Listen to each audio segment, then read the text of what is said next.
Olá, eu sou o professor Célio Daibem, docente do curso de Fisioterapia das Faculdades Integradas de Bauru. Estamos iniciando mais um Fisioterapia em Movimento, um programa que tem o objetivo de levar informações de saúde, bem-estar e qualidade de vida para os nossos espectadores. Hoje, nós escolhemos um tema muito interessante, que é a reabilitação vestibular. Para isso, nós temos uma convidada muito especial, que é a professora doutora Ana Paula Akashi. Professora Ana, seja muito bem-vinda, é uma honra tê-la aqui conosco nos estúdios das Faculdades Integradas de Bauru. Olá, eu agradeço muito o convite para poder esclarecer sobre esse assunto para o público. Vou começar me apresentando. Meu nome é Ana Paula Akashi, eu sou graduada em Fisioterapia pela Unesp, tenho doutorado em Ciências pela USP, tenho título de especialista em Fisioterapia Neurofuncional no Adulto e no Idoso, pelo COFITO, e especialização em Reabilitação Neurológica pela Unifesp. Sou professora de graduação e de pós-graduação e estou aqui na FIB como docente há 16 anos. Muito bem, que legal. Um prazer inenarrável recebê-la, viu, professora? Olha, esse tema é bastante interessante, né? Só que o tema reabilitação vestibular talvez não seja, assim, de muito conhecimento do público em geral. Mas eu tenho certeza que todo mundo já teve ou até sofre disso ou conhece alguém. Tontura, vertigem ou até mesmo a famosa labirintite. Será que tudo isso é a mesma coisa? Mas antes de aprofundar nessas diferenças e suas possíveis causas, professora, eu poderia fazer uma introdução sobre o que é esse reabilitação vestibular? O que seria isso? Então, antes de mais nada, antes da gente explicar o que é a reabilitação vestibular, eu acho que é muito interessante as pessoas entenderem o que é o sistema vestibular, né? O sistema vestibular, ele é um sistema que fica na orelha interna. Nós temos a orelha externa, né, que é a orelha e o conduto auditivo, a orelha média, onde a gente tem a membrana timpânica e uns ossículos, e dentro da orelha interna, nós temos essa estrutura que é o sistema vestibular. Ele também é conhecido como labirinto.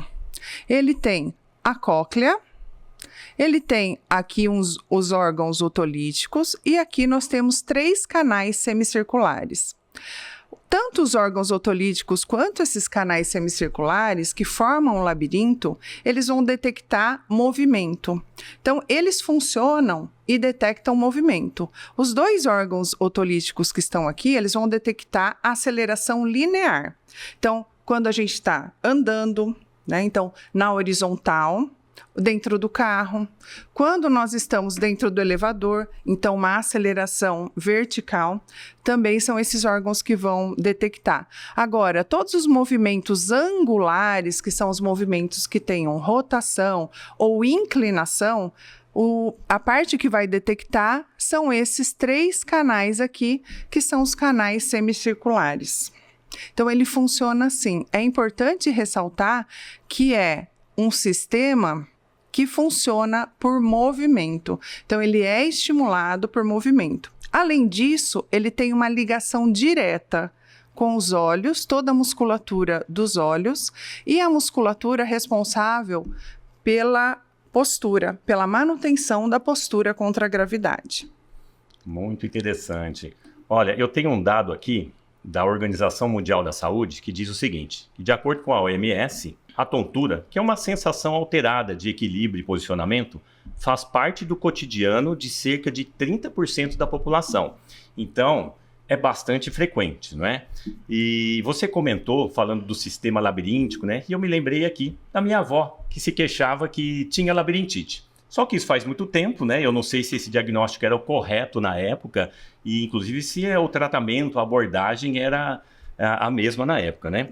Mas então, existe diferença entre labirintite, tontura e vertigem? Estamos falando da mesma coisa? Ou é importante que seja bem definido essas diferenças de sinais e sintomas? Que eu acredito, professor, você pode explicar melhor, que elas devem pertencer a uma gama de situações patológicas, né, de vários órgãos e sistemas que podem se manifestar por tontura, vertigem, né? E a labirintite, que talvez seja algo também bastante específico. Poderia comentar um pouco sobre essas diferenças? Sim, é uma questão muito importante e as pessoas costumam confundir muito labirintite com tontura. Então, sempre que a pessoa tem tontura, ela já fala, eu estou com labirintite.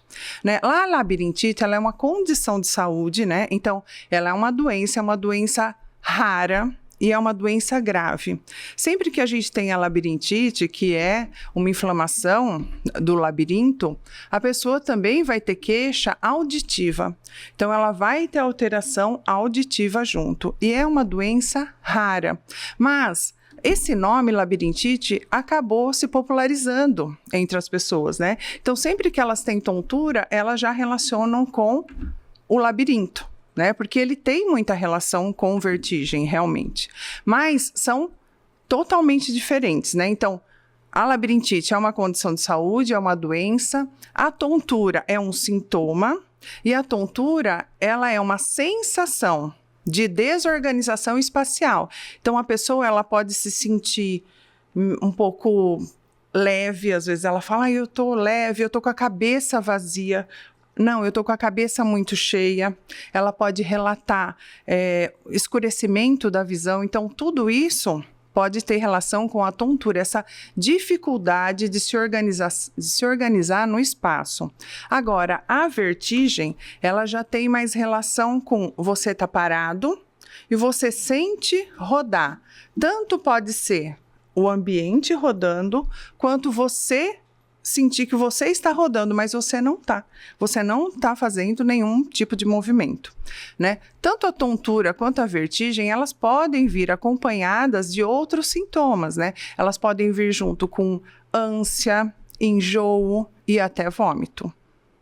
Ah, muito interessante. Então, é importante definir a diferença entre esses sintomas, né? Porque isso também que vai direcionar o diagnóstico específico para o tratamento correto dessas alterações, né? Sim, com certeza. E é muito importante que esses pacientes tenham um diagnóstico clínico, não é? Um diagnóstico médico para se direcionar o tratamento mais adequado, né? Porque, por exemplo, então me parece que uma tontura ela pode ter causas desde cardiovasculares e hemodinâmicas, né? Por exemplo, um problema do coração, de alguma arritmia, né? Para tentar falar de uma forma mais clara e objetiva. Alterações estruturais neurológicas podem ocasionar tonturas, talvez até questões emocionais, né, professora? Parece Sim. que já tem descrito essas situações também. E aí, especificamente, do aparelho labiríntico, né? Muito interessante. E uma outra pergunta, né? Eu comentei da minha avó, né? É uma condição que é mais comum em indivíduos idosos ou pode acometer qualquer faixa etária? Então, é uma condição que é mais comum em idosos e mulheres, né? Mulheres na faixa de 50 a 70 anos. Porque, além de estar relacionado com a idade, porque o envelhecimento, né? Se a gente for pensar nas labirintopatias, o envelhecimento, ele acontece também nesse sistema vestibular, né? Mas a mulher também tem toda a condição hormonal. E a condição hormonal junto com a emocional, que são fatores que podem desencadear também e ajudar nas labirintopatias. Então, elas é muito mais comum realmente em idosos, mas pode acometer qualquer idade, né? Então, a gente tem várias crianças que têm problemas principalmente de cinetose. Cinetose é aquela sensação de ânsia, enjoo, né? A pessoa se sente mareada quando ela está dentro do carro. Então, ela está no carro, ela fala, eu não consigo ler dentro do carro. Eu não consigo sentar atrás do carro que eu passo mal. Então, essa sensação é a famosa cinetose. E ela comete crianças ou pessoas de qualquer idade. E ela também é tratada pela reabilitação vestibular. Professora, muito interessante suas explicações, né? Porém, teremos que fazer um breve intervalo para o nosso apoio cultural e voltaremos em breve a falar sobre reabilitação vestibular.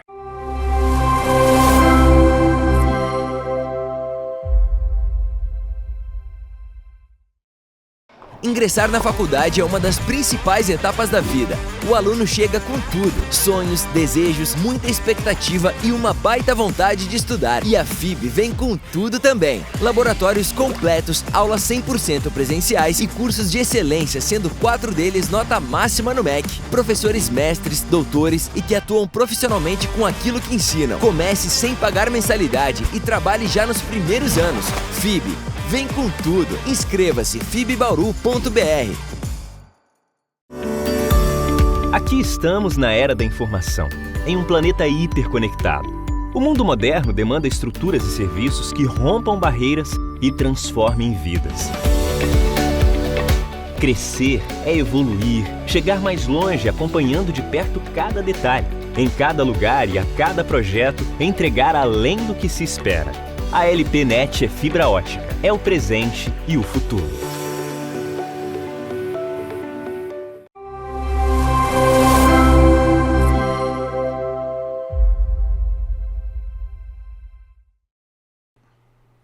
Voltamos com o programa Fisioterapia em Movimento. Estamos abordando hoje reabilitação vestibular. Estamos aqui com a professora Ana Paula Cachi. Professora, dando sequência ao desenvolvimento desse tema, eu gostaria de perguntar quais os tipos mais comuns de labirintopatias ou doenças do labirinto? Então, o tipo mais comum de labirintopatia é chamada de VPPB, que é vertigem posicional paroxística benigna. É um nome longo, né, mas para designar uma doença que acontece aqui no labirinto, né? Eu vou explicar para vocês resumidamente como ela acontece. Quando eu mostrei aqui o labirinto para vocês, eu falei que ele era responsável por detectar os movimentos, tanto a aceleração horizontal, vertical e os canais semicirculares pela aceleração angular. Mas eles funcionam na detecção com cílios, então tem um sistema com cílios, em cima uma substância gelatinosa e em cima dessa substância alguns cristais de carbonato de cálcio. E esses cristais, que são chamados de otocônias ou otólitos, eles podem se deslocar. Então, eles têm que ficar nessa região aqui, mas eles podem se deslocar. Pode ser por um trauma, por algumas doenças, e ele pode se deslocar para os canais semicirculares. E aí, esse cristal no canal semicircular, que tem um líquido para detectar os movimentos, ele vai causar uma falsa sensação de movimento.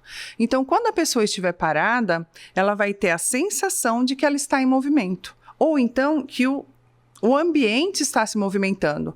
É muito comum essa pessoa relatar, quando ela vai rolar na cama, que ela tem a sensação que a cama está mexendo, aquela sensação como se ela estivesse no mar, né? Dentro de um barco, e está tudo mexendo. Ou então, quando ela vai se levantar, ela fala, nossa, mas está tudo rodando. E essa sensação é a da VPPB, que pode acontecer. E é uma doença que a gente fala que é benigna, né? Não é uma doença grave, mas que pode se tornar grave por causa das quedas, né? Então, a queda, ela é muito perigosa, principalmente quando a gente pensa em idosos. A segunda labirintopatia mais comum é a neurite vestibular, que aí é uma inflamação do nervo que vai sair do sistema vestibular. Ela pode acontecer também.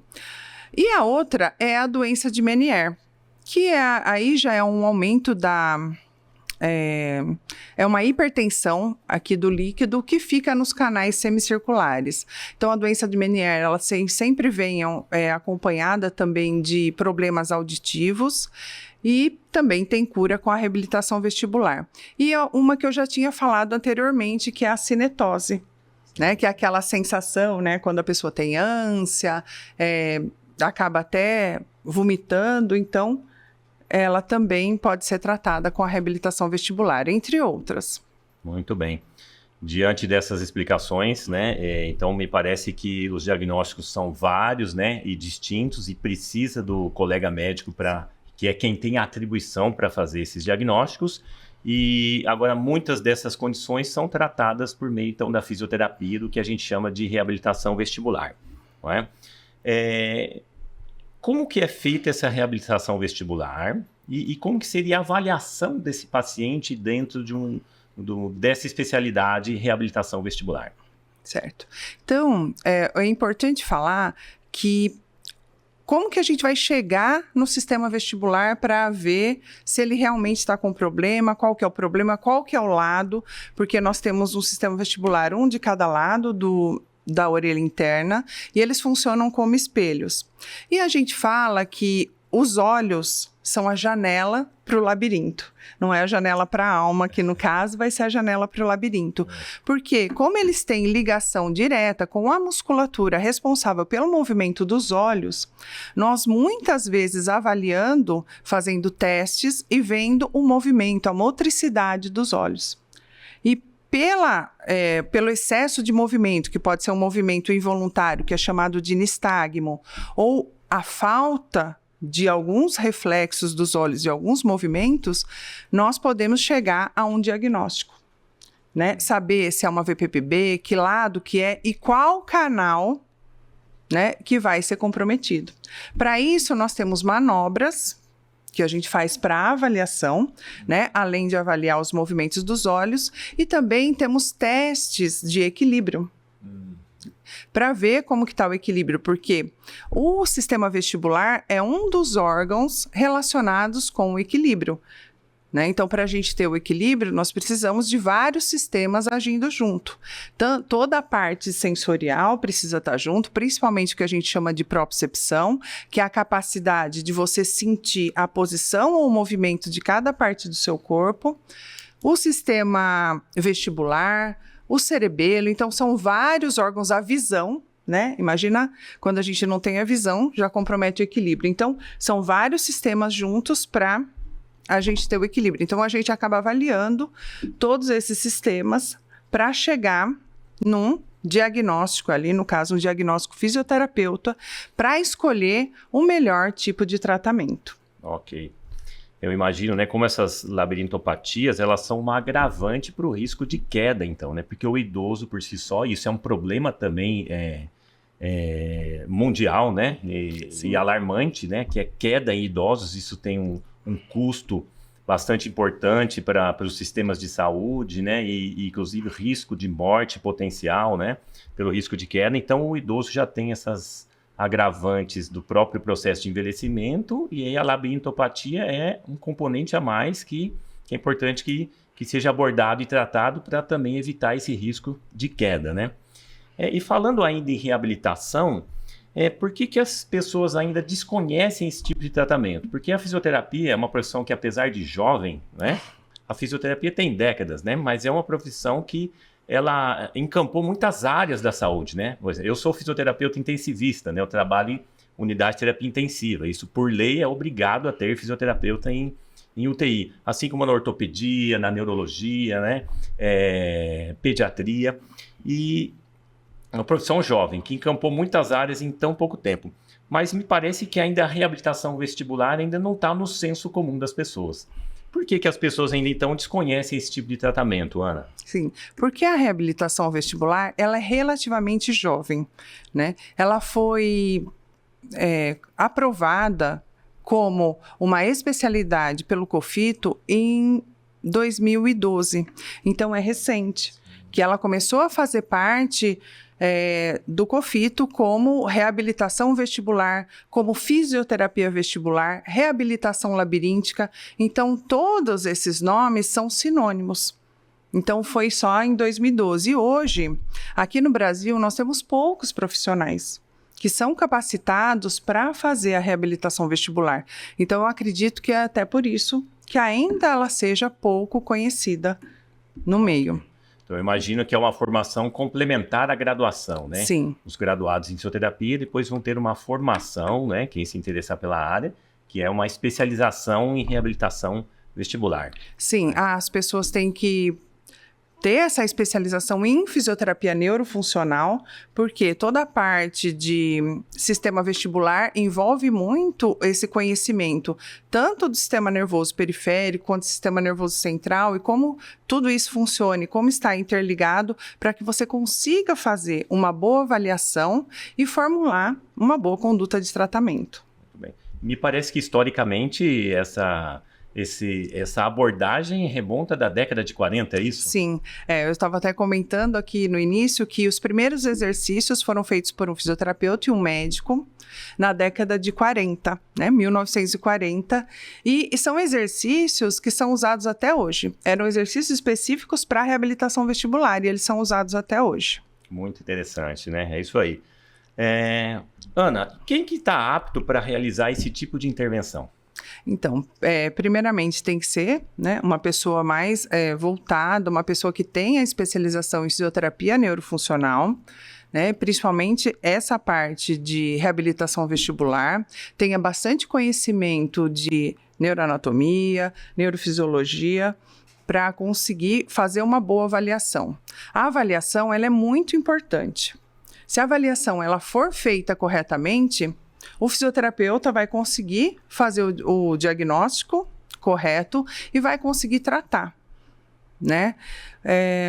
Como a gente estava falando, quem está apto, né? É o fono, né? O fonoaudiólogo está apto e o fisioterapeuta. Ah, muito legal, muito interessante. E você comentou aí da importância de se aprofundar em anatomia, fisiologia, biomecânica, né? Então, sim, é algo que eu pego bastante pesado com os alunos da graduação aqui na FIB, desde o primeiro ano, anatomia, fisiologia e biomecânica. É o alicerce da fisioterapia, sim, né? Se você quiser trabalhar com ortopedia e traumatologia, se quiser trabalhar com neurologia ou com a reabilitação vestibular, isso tem que estar na ponta da língua, né? Sim. E foi muito interessante você trazer essa peça, né, para ilustrar muito bem isso, quão importante a gente precisa se aprofundar nas questões de anatomia e fisiologia, porque conhecendo anatomia e fisiologia, a gente entende a fisiopatologia, sim, e aí nós vamos saber escolher melhor as nossas ferramentas de abordagem e tratamento. Sim, com certeza. Muito bem. Eu acho que podemos fazer nossas considerações finais, não é, Ana? Eu acho que foi um prazer tê-la aqui conosco. E gostaria que você deixasse algum recado, alguma informação, umas palavras para o nosso público. Bom, eu gostaria de dizer primeiramente que a vertigem, a tontura, principalmente as ligadas às labirintopatias, elas têm cura. Então, é importante que vocês procurem um médico para fazer o diagnóstico clínico, para excluir outros tipos de patologia, outros tipos de doença. E depois, procurem o fisioterapeuta, um profissional habilitado para tratar tanto tontura, vertigem, quanto problemas do equilíbrio. Tudo isso tem cura.